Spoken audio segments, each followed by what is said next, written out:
Ciao, nel video di oggi ti parlerò di un albero per la seconda puntata della serie dedicata alle specie vegetali utili. A differenza della scorsa puntata però ti parlerò di una conifera, ovvero dell'abete rosso. Buona visione!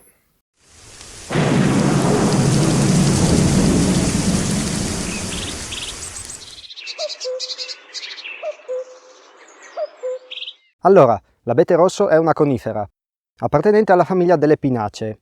Per cui in quanto conifera è un albero sempreverde che presenta le foglie aghiformi.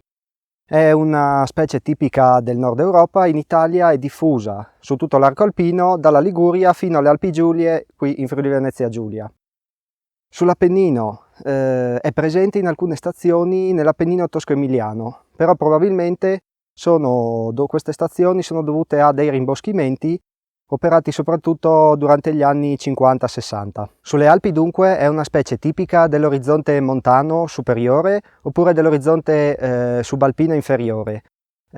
Quindi circa la troviamo intorno ai 1200 metri fino ai 1800 metri. Però ci sono alcune zone in Italia, anche qui in Friuli abbiamo la zona del Tarvisiano, dove è possibile trovare l'abete rosso già dagli 800 metri. L'abete rosso è un albero molto alto, può arrivare anche a 40 metri. La sua corteccia è a scaglie di un colore rossastro, da cui il nome abete rosso. Presenta chioma a forma conica abbastanza ristretta. Gli aghi sono appuntiti, di sezione quadrangolare e lunghi circa un paio di centimetri. Sono innestati sul ramo attraverso dei piccoli piccioli. Gli strobili, le pigne per intenderci, sono cilindriche, lunghezza circa 10 cm e pendule.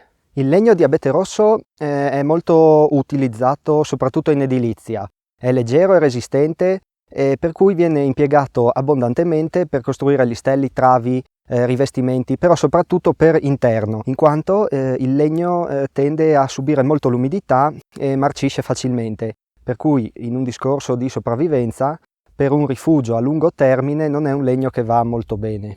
Il legno è facilmente tagliabile, facilmente lavorabile, per cui si può utilizzare per creare degli oggetti di uso comune. Bisogna stare attenti perché si sfibra abbastanza facilmente, per cui in fase di intaglio bisogna stare un po' attenti. Grazie alle ottime capacità acustiche di questo legno viene utilizzato nella costruzione dei violini oppure nella costruzione delle casse armoniche e degli strumenti. Bene, dopo una descrizione generale della specie, adesso andiamo a vedere quelle caratteristiche salienti che possono tornarci utili. Una caratteristica delle conifere è quella di avere un legno resinoso. Anche nell'abete rosso sia il legno che gli strobili sono ricchi di resina, per cui possono essere utilizzati per accendere il fuoco. Non va bene come il legno di pino per creare del fatwood. Il legno di abete va bene nella prima fase dell'accensione, cioè ho già acceso il fuoco, devo mantenerlo ed aumentarne il vigore. Per questo va molto bene, in quanto il legno è resinoso, per cui brucia bene. Poi una volta che il fuoco è avviato, sarebbe il caso di cambiare tipologia di legno, in quanto il legno di conifera, e per cui anche quello di abete rosso, tende a scoppiettare e a far saltare dei lapilli, che possono andare a incendiare la nostra tenda oppure il bosco nella stagione fredda. Inoltre, una volta che il legno si è consumato, la brace che deriva dal legno di abete non è di gran qualità e non può essere utilizzata per cucinare i cibi, in quanto le essenze contenute nel legno vanno a rovinare il sapore del cibo che stiamo cucinando.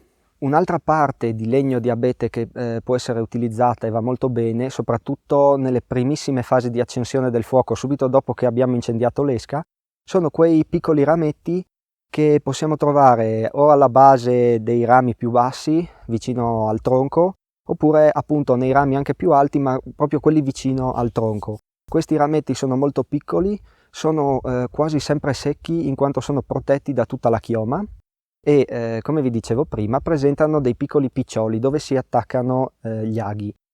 Questi piccoli piccioli aumentano notevolmente la superficie dei rametti, per cui questi prenderanno fuoco molto rapidamente. Quindi abbiamo la esca, abbiamo questi piccoli rametti e poi avremo del materiale più grosso. Questi piccoli rametti sono eccezionali per aumentare la fiamma dall'esca e prima di passare alla legna di più grossa pezzatura.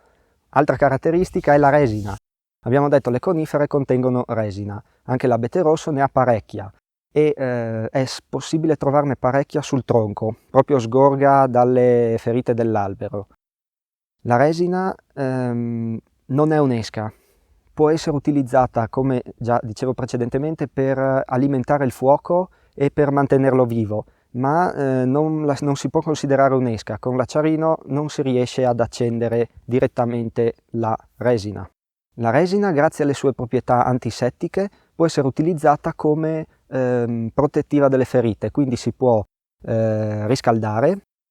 Quando diventerà fluida può essere applicata su di una ferita per creare una barriera contro i patogeni. Un altro utilizzo, diciamo, medico della resina è quello di farla bollire in acqua.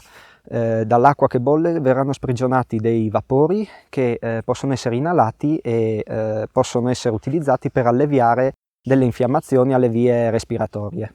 La resina mescolata alla polvere di carbone e a dei materiali inerti può diventare una colla molto resistente. Con gli aghi di abete rosso è possibile ottenere una tisana.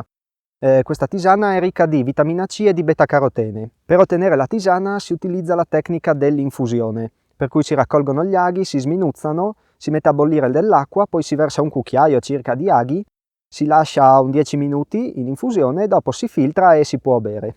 Passando ad un approccio un po' più invadente nei confronti della pianta, i rami di abete possono essere utilizzati per creare un giaciglio, per isolarci dal terreno oppure dalla neve. Basta tagliare i rami e porli uno sopra l'altro.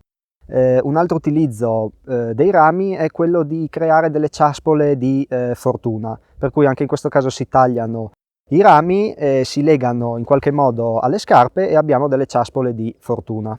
Un bosco di abete inoltre può garantirci un ottimo riparo contro delle nevicate o delle piogge molto intense. Il bosco è molto fitto, posizionandoci sotto un abete bello grande, molto folto, è possibile in parte essere riparati dalla neve o dalla pioggia. Ultima caratteristica importante è quella per cui l'abete rosso e il porcino sono specie simbionti, per cui in un bosco di abete rosso è molto facile trovare dei porcini. Va da sé che i funghi vanno raccolti solo se abbiamo il patentino e soprattutto se sappiamo cosa stiamo raccogliendo. Io per oggi ti ho detto tutto. Spero che il video ti sia piaciuto. Lascia un commento o fammi sapere cosa ne pensi. Come al solito, ti invito a iscriverti al canale se non l'hai già fatto. E inoltre ti invito a fare un giro nella sezione playlist dove ho un po' sistemato le varie playlist presenti sul mio canale. Ne ho aggiunte due, una sulla sicurezza in montagna dove ci sono tutti i video legati a questo argomento e uno sulle specie vegetali, erbacee arboree utili per la sopravvivenza, dove ho inserito il video sulla betulla e questo video. Io ti ringrazio come al solito per avermi seguito e ci vediamo alla prossima. Ciao!